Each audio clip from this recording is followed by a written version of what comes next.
Hey, good afternoon, everybody. It's Mike Shea here in the Orlando office with Transworld. I've got Erich Schechterman of Benetrends here with me today. And I have worked with Benetrends what I think is probably 10 to 15 years. Specifically a young lady by the name of Kathy Sergio in there. So I reached out to them a couple weeks ago, wanted to schedule some time so that buyers and sellers are aware specifically of what they do. And one of their programs within it that I really lean on, particularly in times like this, is the ROBS program. So I wanted to get Erich on here to introduce you all to the company, and then give us a top to bottom rundown on the ROBS program. I've probably done a dozen or so of these with clients. I'm in the midst of doing one now, or two right now. It's an effective tool. But I'm not going to pretend to be the expert. I'm going to let Erich take us through it. So, Erich, thanks for doing this for me, and I'll let you have the floor. Now, thank you very much. And we've loved working with your candidates. You said 10 to 15 years. We work with Transworld all throughout the country, and it's probably a good time for this because we're seeing an influx of buyers that are looking for business acquisition. People are looking at the market. They know that there's going to be some buyers that are going to look to exit this market, and some people are going to look to come in. And having the opportunity to get the right type of funding is going to be, your secret weapon into getting into this. And I think we were chatting earlier, and everyone hears SBA, PPP program, and all these different things. And rather than knowing all the details that go into those programs and all the options that are available, is more important than anything else today. So the rollover program has been around since the early 80s. Len Fisher, who's actually the founder of Benetrends, was actually the original architect of this funding strategy. Now, he didn't come up with the whole idea of the structure that's allowed to happen, but he was the first one to actually say, how can we make this work in this environment and use it for a business purchase? So the word ROBS, the acronym that's used to talk about rollovers, stands for Rollovers as Business Startups. And really all it is, it's a certain process of corporate structure and retirement plan setup that allows for a company to use and an individual to use retirement funds to purchase a business without incurring any tax or penalty. So I know usually people hear that and they sort of, they get that lean back view and they say, whoa, I've been told since my early days in corporate, never touch your retirement funds. And if you do, you're going to pay 10% early withdrawal penalty. It's going to be income tax for the year. So 40% of what I have is gone. And then if I use it, my retirement funds are used and gone. Now my retirement is gone. So completely understand there's a big mental quote unquote paradigm shift that has to happen when we talk to people through this process. But we get it, we understand it. But just because of those mental hurdles doesn't mean this shouldn't be a program that people very much utilize or at least consider when looking at purchasing a business. So essentially the way the process works is, and it's probably a good way to explain it on using real life examples that most of, Mike, your clients have gone through in their careers, anyone that's listening has gone through individually, is really there's two pillars of rollover funding.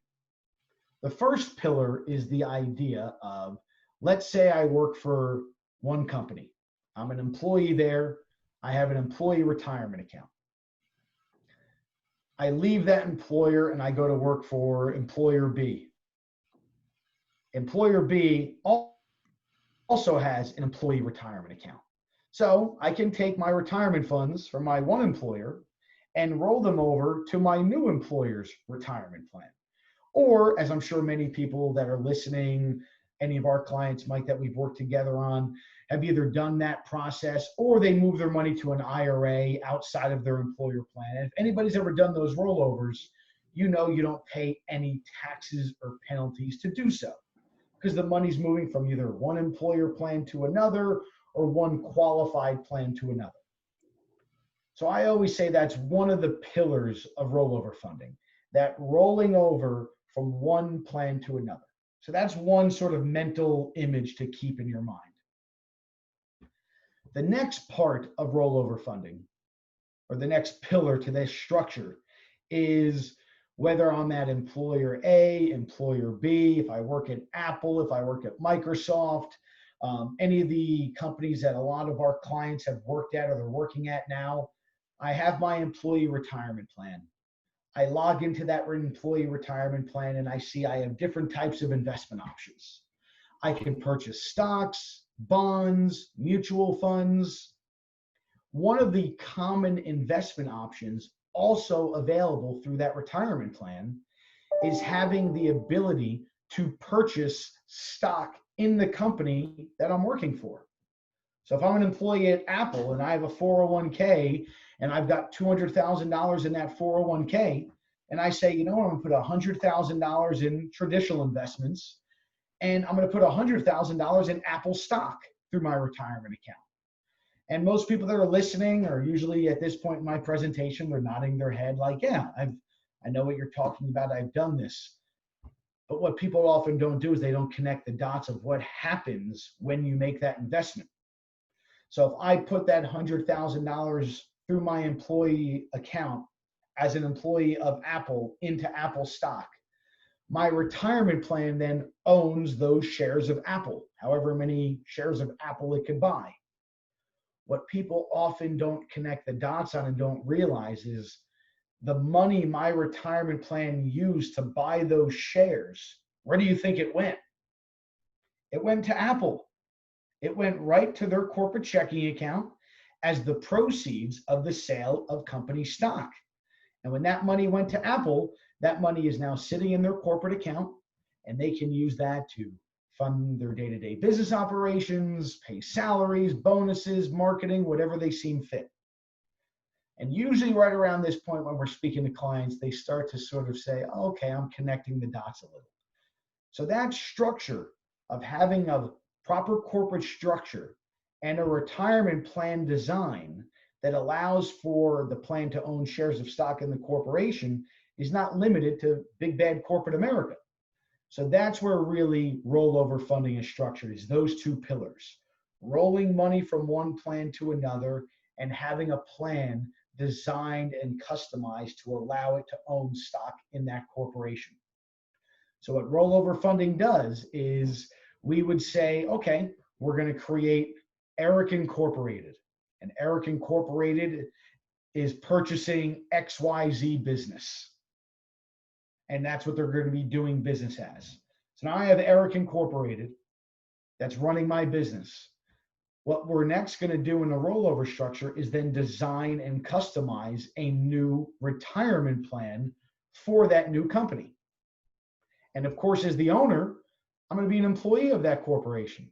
So just like going from one employer to another, I can take my existing retirement funds and roll them over to my new company's retirement plan without paying any tax or penalty, because it's moving from one qualified plan to another. So that's only one step. I'm still an employee. I'm still participating in the company retirement plan. My plan now has money I've rolled over into it. Well, that plan that we've designed for that business is given the same type of investment options that we have experience with in our corporate careers: stocks, bonds, mutual funds, and of course, what's one of the other investment options going to be? To purchase stock in the company itself. So I could say I'm going to put $100,000 in traditional investments, but I'm going to purchase $100,000 of my company-owned stock through my retirement plan. And by doing so, my plan will then own the shares of stock of the corporation, and the corporation has that money go right into its corporate checking account as the proceeds of that sale. And that money is no longer plan assets. They're not in the plan. They are now cash, liquid, corporate assets in their corporate checking account that they can use for any legitimate business expense, including acquisition costs, payroll, furniture, fixtures, salaries, marketing, even equity injections towards other type of lending like securing an SBA loan. So I'll hit the pause button there because I tend to ramble and get a little passionate when I talk about rollovers, but that in a nutshell has always been sort of the best way to give those real life examples of how rollover funding works. Yeah, I've always described it, because in layman's terms, I always say you're doing an IPO to yourself or your entity that you create. The hiccup for the buyer or the individual doing this is couple things always hit them in the face. So, and they may not articulate or even speak about it. One is like, oh, it's not just some blind vagary of the market. Now I'm taking retirement funds and I'm responsible. I'm the one who's going to make that portfolio grow or not grow. It's on me. It's not, my fund manager or anybody else. It's my fault. And then the other piece of the puzzle is, they have to realize that, what corporation they're founding or forming, and what type of corporation they're forming, and how to manage the mechanics of a C Corp. So, whenever 99% of the time when we meet with clients, their financial professionals and their attorneys are saying, S Corp or LLC, or, combination thereof, 99.9% of the time. The limit is you can't do that with this program, right? You have to be a C Corp, right? Yes. So a C corporation is the only type of corporate structure that allows for a retirement plan to own shares of stock in the corporation, right? Therefore, allowing the whole transaction to happen. Right. And Mike, to your point, been with Benetrends for a decade now. Not a day, week, maybe even an hour goes by where I don't get some of the same common questions that you get of, well, with a C Corp, I don't like the idea of double taxation. That's usually what happens. Right. And how I feel that is, look, that's where you need a good CPA, right? Yes, there is double taxation in it, but creative CPAs can look at the cash flow of an operating entity that you're purchasing and create the mechanisms to mitigate that pain. So I would argue, so a lot of times when I hear people say either financial advisor, and it's funny you mentioned before. So in my time here, when any client of ours has ever asked their financial advisor if this is a good idea, if they ask 10 of them, all 10 of them come back to the client and say, no, you shouldn't do this. And it's not to be rude to the financial advisor, but let's just keep in mind. No, there's a reason why. They're losing that asset to manage. Correct. Putting it in the business. So I always make that joke with our clients, and they get it. And at the end of the day, if the financial advisor says, if you're going to be buying this business regardless, yes, this is not a bad idea. But all kidding aside, they have a financial reason to not see you move those funds. Right. And what's the alternative? The alternative is there's three ways to buy, or four. You have the cash. Yep. Right. You get cash and seller financing, or, which is hard. Yep. Those are hard to do. You do an SBA loan, and the SBA, we're not going to bash the SBA because you guys can facilitate that too. But someone's house is going on the line. Your husband, the wife and the husband are both signing on the note. And you still need the liquidity. You still need money to do it anyway. Right. There's personal guarantees. It's not. And by the way, SBA loans are brutal. And before we went live, you and I were joking that there won't be any SBA loans. There will be few and far between. It'll be shades of 2008, 9, and 10, for the next 2 to 3 years. And I'm going to get a bunch of people bitching at me about that. But, I've been around for a long time, and, the banks have issues with tenancy and business solvency, and they're going to pull back and hoard on the balance sheet. So getting a deal through is going to be really, really hard because the terms are going to shift, and they're going to put it on the seller. And, I can already being whispered to, already hearing and watching the trends. So, the other thing that when people look at the SBA versus the ROBS program is, you're collateralizing a lot of that shit. I'm sorry, but your house is on the line. And, if you're married or you have a significant other, then you have to reconcile they have to be all in on that. And there's always a drag. There's no perfect solution. No one's just going to give you money because you're charming and good looking. But I personally find this mechanism better because, by the way, if you grow your business and you're competent, you do well, you're growing your net worth. Yeah. Right. You touch on a couple of things that I can address pretty quickly. Because again, I've got amazing team of people here at Benetrends, and we go through these calls, and this is what we're talking to daily. So yes, to even go back to the C Corp side, when you get to the accountants, most accountants will say you don't want to be a C Corp. And when I first hear them say that, and I've spoken to them, and they'll eventually admit, Eric, I just don't know enough about C Corps. I don't have enough clients that are C Corps. And rather than me saying that initially, I just say, no, you don't want to be a C Corp. Then some of them will say, well, I need to learn more about it. The other ones that actually have clients that are in C Corps or have experience with, they know, listen, any accountant worth their penny is never, whether they've done a rollover or not, you should never pay the double tax in a C corporation, because the tax is what's on profits left in the corporation. So after you paid yourself a salary, after you paid your employees, after you paid your bonuses, expenses, it's why you hear in all these presidential elections and you hear these people going after these billionaires, well, Apple didn't pay any corporate tax. Does that mean nobody made money at Apple? No, they just took it out in expenses and everything else. So right, and that's, you know, when you're going through the buying process, you know, everyone's got an opinion, and I routinely chuckle when someone hands me a tax return. I'm like, it doesn't really matter. Now, it matters as it relates to, depending upon the size, if you intend to sell it and the buyer needs to borrow SBA money. The SBA, which is a government agency, has certain requirements, and they dictate to the banks who have certain requirements on paper what something will look like. And, you know, so the quality of books and records matter, but where you put the expenses on the tax return. So if you're going through the buying process, don't forget what you learn, right? Yeah. Understand someday you will exit, and your accountant needs to be on board with that and make intelligent business decisions regarding tax mitigation, setting up SEPs and things like that within the very pension plan or within the business tax returns and financials to, you know, be able to add those things back and get the cash flow recognized when you exit on the back end. So, you know, talk to the damn business broker every year. Make sure before you file the return, it's complicit. Make sure you pick a business broker who's competent, who knows what that's going to look like, and make sure the accountant's working with that person to make sure it's done. It's not a, oh, C Corp. Nothing's right or wrong. They are all contextual to what the buyer is trying to do in the now. Absolutely. So Absolutely. all these people who just got laid off, right? You got two choices, SBA, and they're all, you know, oh yeah, free payment. It's for 6 months. We're 3 months into it, dude. And they're seeing the second wave hit. The banks are going to pull back. There'll be no SBA. This is your last choice besides the other ones we talked about. So, yeah, and I would say this. So there's been a lot of conversation about SBA covering 6 months worth of payments for all loans that are closed before September, I believe 27th was the arbitrary date they threw out there.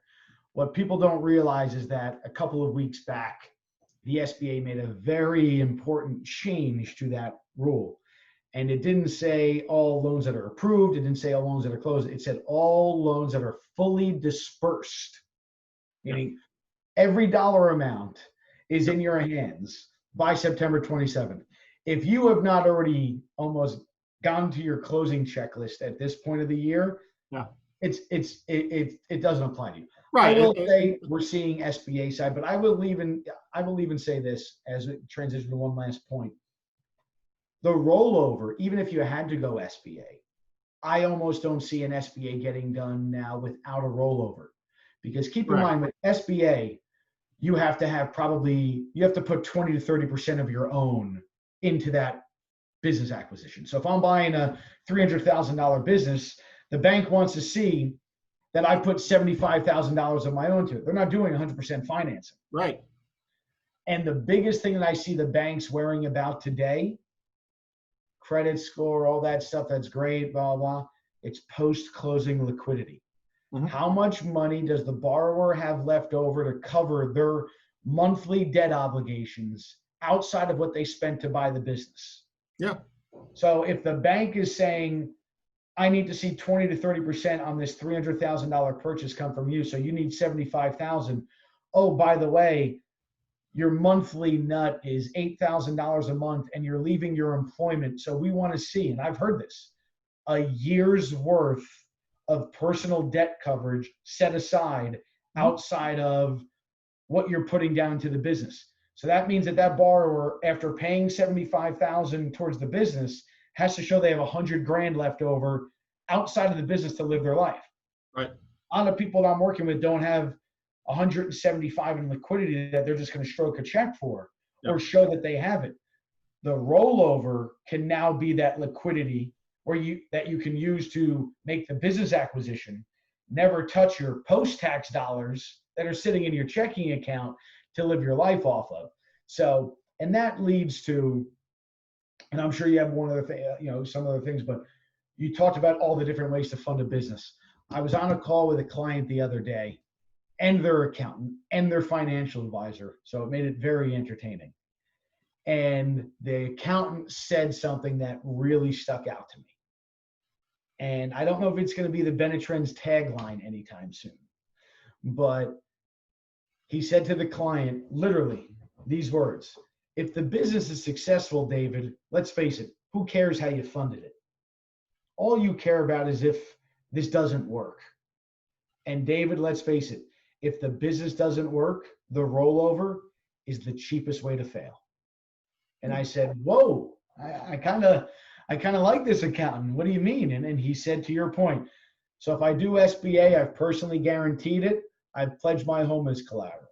If I did a home equity, my wife or my spouse is on the hook. And right? Now I've also failed to pay a government-backed loan. Good luck getting any other lending for the rest of your life. Right. If I did a home equity loan, I've used the home as collateral. I've lost my home, or I've lost the equity in the home.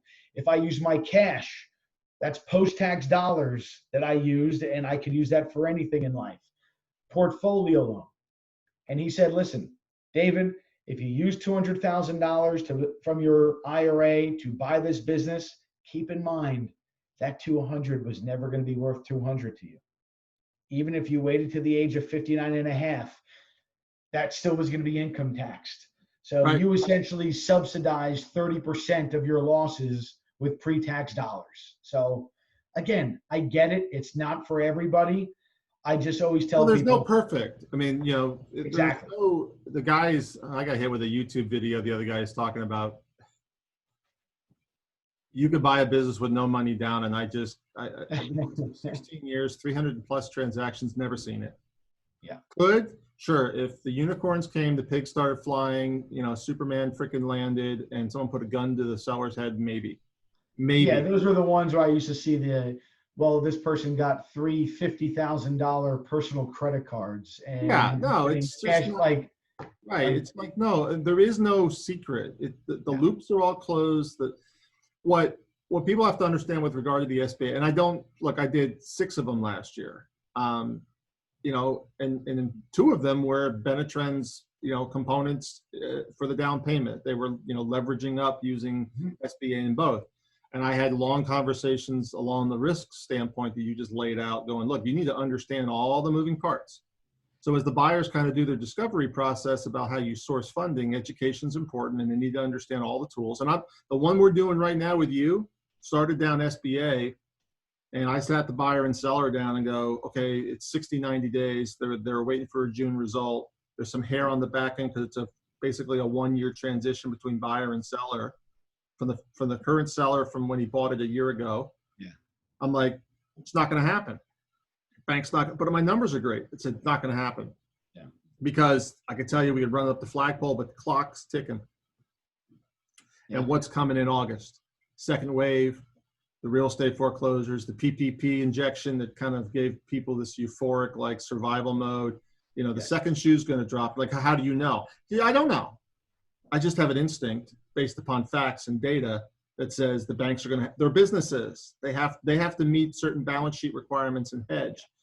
And, ended up Benetrends seller financing, creative, by the way, creative seller financing secured by the assets of the business, which were the equivalent value of the note, and deal's going to be done in 30 days. Whole lot quicker than what would happen in SBA, because SBA is 60, 90, at least. And SBA, to your point, they're going to look at it and say, the rollover can step in where, hey, this business is skinny on cash flow, but somebody can do the rollover and pay themselves a salary through that aspect where they don't have to take money. So to your point, you said the word tool. Dallas Curley, the CEO of Benetrends, one of the lines that he always uses that I love is, when all you use is a hammer, everything starts to look like a nail. Yeah. No one's telling you have to use all the tools, but it makes no sense to not learn, can I do a rollover? What can I get in SBA? What can I do in seller? And then you go from there. But you might as well start to get all your tools in order, because in this environment, you can't cut with one in one direction. You got to slash, you got to carve, you got to go whatever way is going to get the deal done. Sorry, I had to put you on mute there because I didn't mute you. I muted me. There's someone doing construction above me, and they just. No problem. So, real quick, give us your website, how people get who they need to get in contact with there. Yeah, Benetrends, you can find us at www.benetrends.com. Pretty easy to navigate our site and download white papers, webinars, information pieces. Really not a cheesy plug, but really most of our clients are not ones that are just coming directly to us. They are working with somebody like Mike or somebody else within the Transworld team. The biggest flaw of our program is you can't use it unless you found a business to buy. No one's going to do a roll. So finding the right business is number one, which is why really most of our clients come through working with somebody that's helping them find the right business opportunity. But yeah, all the information is on there. But people like Mike and Transworld, they know what you need to know when you need to know it. They have one sheets, information pieces. Kathy has been working with Transworld for over 20 years, and the group at Transworld. So, and there is no cost to speak to anyone on our team. You can talk to us for 5 minutes, 5 hours. We're here. We understand that we're working with people that are, in different stages of lives. We're there to give you education. And if it's something that you end up utilizing, great. We're here to help that. If we just give you the education and it makes you smarter for your business purchase, fantastic as well. There's really no cost to learn about the programs that are available. Yeah, I'll give one plug here. There's another company out there. We shall not say their name, but I tell my clients or people who are prospecting this avenue, I said, look, the broker relationship with these people is important. Because as a buyer, you may think you're educated, you could sit through the course, you could read everything, but it's a fire hose of information. In concert with buying your first business, and collecting data and trying to make a judgment, because we're not going to make the judgment. Their accountants aren't going to make the judgment, the attorneys, and I always tell buyers, you're in charge. Everyone is an advisor. But one of the things I love about Benetrends is if I call Kathy or I text Kathy or I email Kathy, it's immediate response. And what I try and tell sellers or buyers is that the ability of me to make sure that you're getting through, and if there's a hic, and translate. Sometimes they're intimidated by the process, and something may come down from Kathy, and it may get lost in translation, or they don't understand the timeline or the sense of urgency. And I have a reputation for being a little firm, but that's intended to move people on a speedy. The conversation we had the other day, where I pulled this guy aside and went, you do not want to do SBA because of this, because your house is on the line. Have you spoken to your wife? Does she know she's signing? Yes. And let's run through the closing costs on an SBA loan. All these things. Have you factored all this stuff? And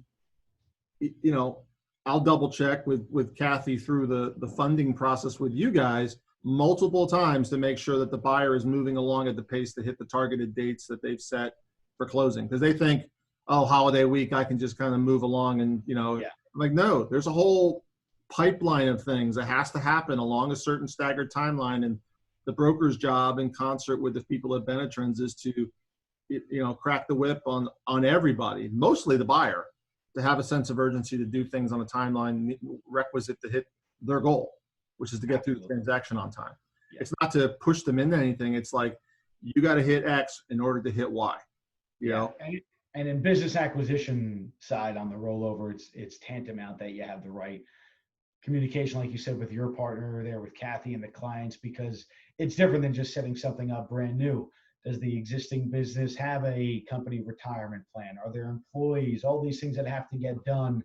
And Kathy has been with us for quite some time. She's as good as they come, and she owns Transworld, and that's something we've always been passionate about, and we just love helping people through this process. And as I'm sure you get the same level of enjoyment of taking somebody that's going through a transition of their life or dealing with the the 2020 that we're living in right now and is trying to take control and buy a business. And, you know, we understand that everyone's going to have questions, rollovers, SBAs, everyone's going to choose their own path. And Yeah, it's just, and you know, you guys are pretty honest with people. If the numbers don't work yes, right, and like, hey, you know, we don't want you to do a bad deal, right? So there's another one we're doing with Kathy right now, where, you know, with guy was going down a path, going down a path, going down a path on what he thought was the best business, and I finally, about a month ago, said it's not going to work.